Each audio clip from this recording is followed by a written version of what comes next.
And intense fighting erupting in Mosul as Iraqi and Kurdish forces continue their advance into that city under heavy fire from ISIS. The UN now reporting the terror group is killing its own members for alleged desertion.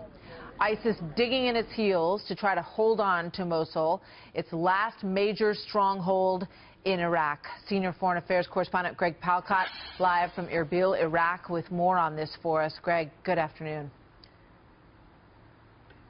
Hi, Martha. It is being described as the heaviest urban fighting since the clash between Iraq and U.S. forces and ISIS began in and around Mosul some 3 weeks ago. And we had a little bit of a taste of it.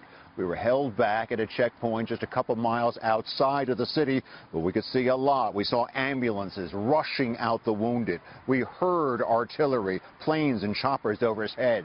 We saw the smoke hanging over the eastern part of the city. Car bombs are involved, artillery, rockets. We were told by an Iraqi official that their forces today now have taken back a quarter of the eastern part of that city. That, if true, would be a big gain. Here's a little bit more of what we saw and what we heard today.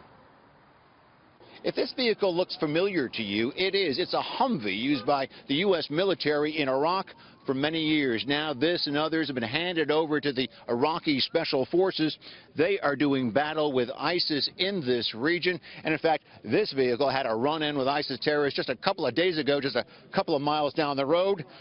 These two bullet marks tell the tale. Snipers from the terrorists. This guy made it through. How difficult is the fight? You know, now it's a street fight. It's a street fight. Yes, because now we are inside the neighborhood. So. And we saw something else, Martha, a bigger American presence very close to this deadly fight. Today, 4 MRAP vehicles with troops on board. Yesterday, another 2 buses with soldiers. We saw a U.S. vehicle outside of what looked like a base, again, about 5 or 6 miles from this heavy fighting. The Reuters news agency is reporting that there is, in fact, a new U.S. base nearby. We spoke to U.S. military officials. They would not confirm or deny that.